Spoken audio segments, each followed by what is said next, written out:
बिस्मिल्लाहिर्रहमानिर्रहीम। पहले तो मैं अपने सारे भरावां ते पुत्रां कोलों माजरत के लेट आन दी। सर जी लाहौर फाइम दसरे इत्थे पहुंचण ते घंटा लग गया।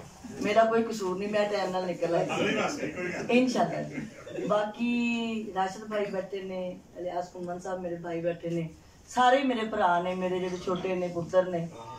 इंशाअल्लाह मैनू अल्लाह ने मौका दिता। ये मैं MPA नहीं बनी, पंजाब असैम्बली च नहीं गई, पंजाबी सारे गए और सानू असीं उस गवर्नमेंट दे मशकूर हाँ कि उन्हें सानू पंजाबियां नू मौका दे दिता एक जगह ते बोलण दा। और मैं कल बाबा फरीद खान पंजाब यूनिवर्सिटी बनाने से पंजाब यूनिवर्सिटी इत्थे कल मैं करारदाद पेश की जमा करवाई है बाबा फरीद यूनिवर्सिटी पाकपतन वास्ते। ते इंशाअल्लाह साडा तुहाडे नाल ही है कि जिहड़ा चिराग असीं लैके टुरे सी पंजाबी दा, असीं उहदे नाल तुहाडे शामिल हाँ। मेरे हसबैंड भी शामिल ने, मेरे बच्चे भी शामिल ने। उनकी मिसाल मेरी बेटी है पूर्वा मसूद, जिहड़ी अज अमेरिका बैठी है, उत्थे भी गुरुद्वारियां च जाके पंजाबी ते काम कर रही है। और मैं फखर नाल अपने बच्चों ते मान करनी हाँ। मेरे वीर ने बड़ी सोहनी गल की कि साडे घरां च पंजाबी बोली, मैं पंजाबी नहीं बोलती, असीं अपने रिश्तियां तो दूर हो गए हैं। पंजाबी च मासी, चाची, ताई, फुफी, कितनी मिठास इन्हां रिश्तियां च, मामा, चाचा, ताया, दादा, हुण डैडी, बाबा, बाबा, अंकल और आंटी ने सारे रिश्तियां नू मार दिता। और मेरा अपना जिंदगी दा ख्वाब है कि पंजाबी साडे घर घर च बोली जावे, साडे बच्चों के नसाब च लगे। वो मोहतरमा मरियम की मेहरबानी कि उन्होंने किया तो मैं खड़े होकर क्लैपिंग की।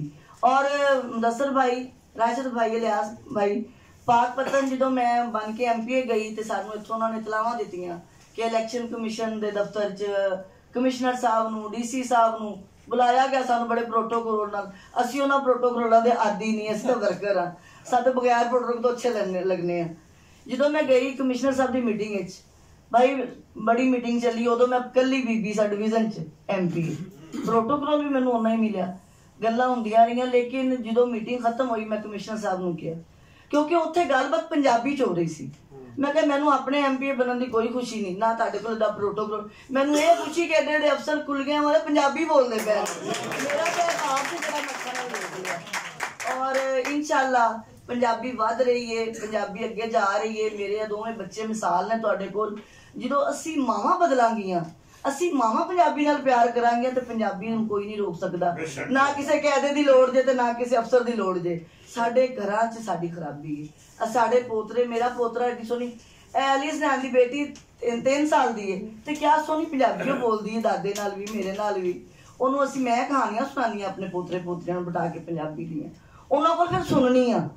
इस वास्ते असी दूसरा, मेरे सारे बड़े भरा बुजुर्ग छोटे भी बड़े भी बैठे ने, देखो जिन्ना तिक्कर तुसी अपने बच्चों को अपने नाल लैके नहीं निकलोगे, तुहाडे घर च किसी बच्चे नहीं पता होना भी अज 29 मार्च की है। मेरे घर तुसी मेरे पोतरे नूं हुणे फोन कर लो, 12 साल का, उन्हें पता 29 मार्च की है। इस वास्ते कि उनका दादा पंजाबी का दस दिंदा है अपने पोतरे नूं। 9 महीने का सी जो पहली बारी मां बोली की रैली च मोढियां चुक के मसूद खालिद साहब लियाए सुनो, अज वो 12 साल का है। असी खुद गलत हाँ, सानू अपनी सलाह की जरूरत है। देखो ना सारे बुजुर्ग, तुहानू सारा पता है, तुहानू सारिआं नू सारी हिस्ट्री का पता है, लेकिन साडी नवीं नस्ल नू नहीं पता। प्लीज़ थोड़ा जिहा अपने नाल यूथ के बच्चे, यूथ लोग करते हैं, मैंने हुण समझ आई यूथ क्यों करते हैं। इस वास्ते करते हैं कि तुसीं अपने नजरिए अगे ले जा सको। अगर असीं अपने बच्चों को नाल रखिया तो मेरी बेटी ने कैदा भी लिखिया, तुहानू पता है दस कि गुरमुखी ते इधरलियां नू गुरमुखी सिखानी, उधरले शाहमुखी सिखानी, एक नींह रखी गई पंजाबी नू वधाण दी। ते जे असी अपने घरां तो शुरू होवांगे तो सानू तरले लैण दी लोड़ कोई नहीं। बाकी मेरा वादा है इंशाअल्लाह मैं जल्द असैम्बली पंजाबी ते करी पेश भी करांगी, उहदे ते काम भी करांगी, जिवें मेरी भैन ने कहा है इंशाअल्लाह मुलाकात भी करांगे।